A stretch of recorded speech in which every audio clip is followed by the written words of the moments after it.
Hey everybody, Thomas Vanderkin, back again with the Vanderkin Verse. Super excited to have Charles Ferland on. He's the VP and GM of Networking and Communication Service Providers at Lenovo.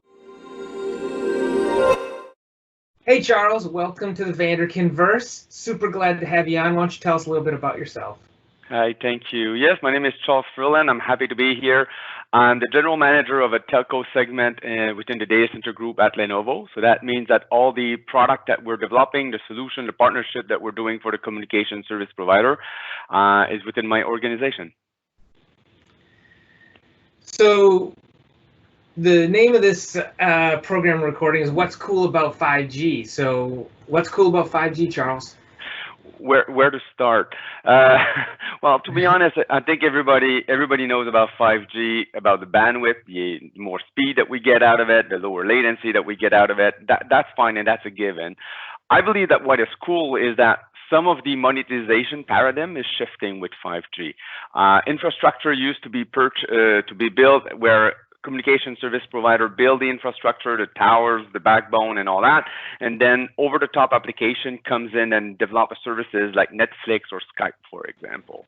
And that model had some pros and cons, but what we're seeing with 5G is that there is a proliferation of or multiplication, sorry, of a tower that is needed to cover the same area. So now there's an interesting dynamic that is starting is that to cover the same area as 4G, you need to have way more antenna, way more base station with 5G.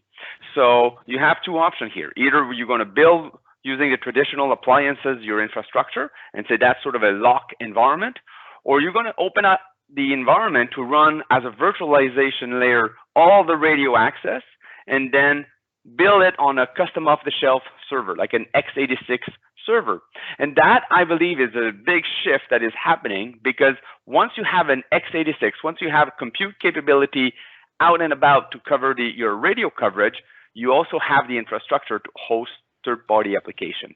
And that really becomes interesting if you want to start building AR and VR use cases, if you want to start using proximity type of use cases for visually impaired, for example, that would be walking down the street with some glasses with cameras, and the camera are detecting movement of bicycle, dogs, and so on. But that image cannot be processed in the data center thousands of kilometers away. It has to be processed on a compute node at the corner of a street in a street cabinet in order to send back a message and say, watch out, there's a dog or a bicycle coming on your left. So it's all those possibilities, introducing application at the edge simply because we're building an infrastructure no longer on appliance, but on x86 compute architecture and building the infrastructure using virtualization instead of appliance and having the extra capacity to run these use cases. I think that's pretty exciting about 5G. More than the bandwidth and the latency, that compute capability that is distributed around the world is what will change the game.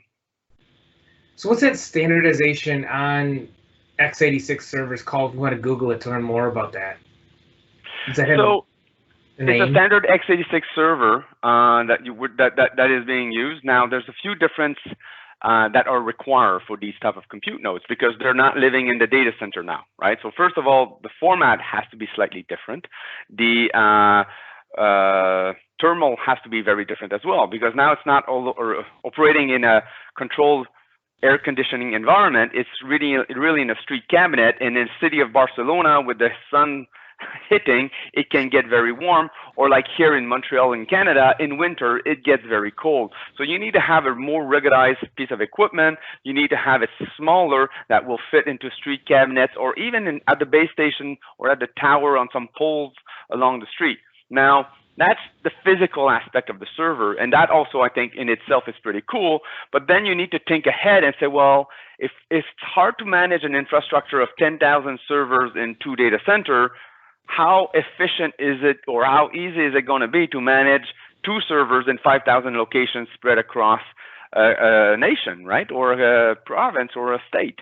And that's the sort of challenges that my team is tackling in building a software environment that will allow us to manage the hardware that is highly distributed. So yes, for sure, it's ruggedized, it's dust filtering and all of that. But now you have an additional challenge to say, well, I need to manage this without ever visiting the site. I need to have all the task automation to bring it up, all the task and automation to maintain it, and I never want to visit that site ever unless something is gone terribly wrong. So just to summarize what you're saying, so you're saying in the data center moves to the roof of a Starbucks, basically. Yep. That kind of, that seems really.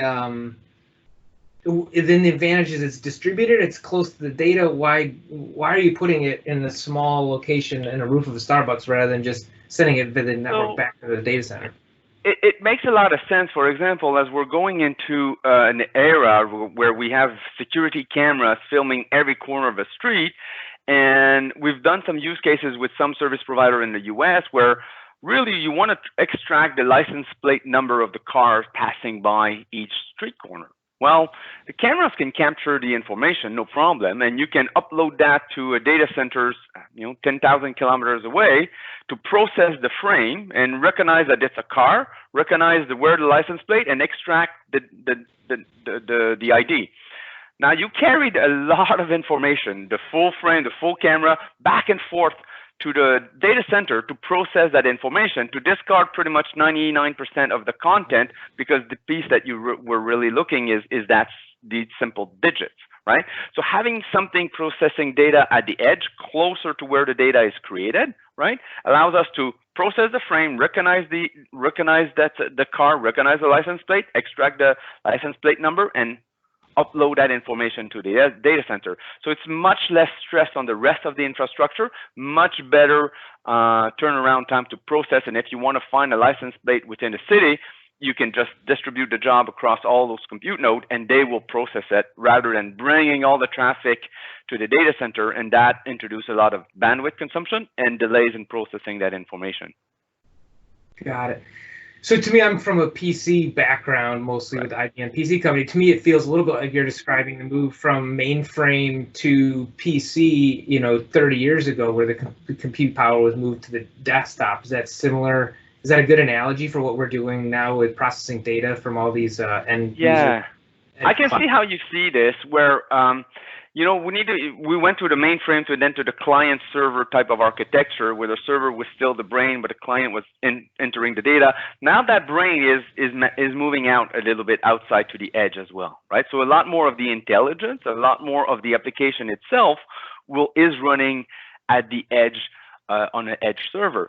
And for that example, I can give you an example. If you buy some glasses, some VR glasses or augmented reality glasses, and you want to move around the country and say, well, you download an application that processes how you look at the building, and it projects you the architecture details about the building and who's the architect and all that information in real time, which is great.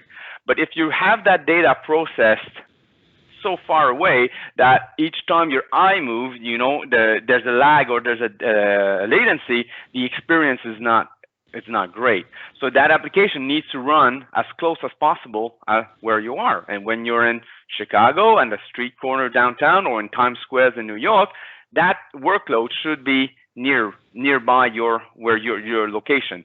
Now, if you take a plane and travel to somewhere in California, yes, you've purchased the application and it's running in a data center in New York and it's awesome, but when you're in San Francisco, then that application needs to follow you, right? So it's that type of distributed cloud that follows you that is changing the dynamic of how networks are being built, because now you have that application or the context that follows you wherever you travel around the world, and therefore service provider needs to find agreement to host not only a mobile phone traveling through their network, but also, hey, that mobile phone or these glasses are now using compute resources at the edge location, and find ways to charge back the other service providers so that you can start roaming the world with your applications following you wherever you are so that you have the best experience. So yes, it is a little bit like server, PC, client, server, but a lot of the intelligence is decentralized and following the user where the data is created. And we're kind of coming to the end of our time here. Is there something else you'd like to say about maybe what Lenovo is doing and how somebody could learn more, or something cool, something else cool you're working on, or how would you like to wrap this up? Sure. Well, we took an approach. Well, first of all, there's lenovo.com/telco that I recommend everybody to visit. But we've taken an approach here to be very focused on some vertical industries and solutions. These are complicated technologies. These are requiring skills that are not often found in enterprise, and not often found in the service provider. It's a mixture of DevOps, it's a mixture of core network fundamentals, and what we have put together are solutions that are focusing on some industries like retail, healthcare industries, manufacturing, where you say, if you want to deploy a private 5G network, we'll provide you the devices, we'll provide the infrastructure, we'll provide the software in a simple to use bundle, up with a partnership with Lenovo that can help you deliver this. It's fantastic. I've learned a lot, Charles. I appreciate that. Maybe we can do this again sometime on another topic. I'm sure you have a lot more things to cover. So thanks for joining the show, and appreciate your time. My pleasure. Take care. Have a good day.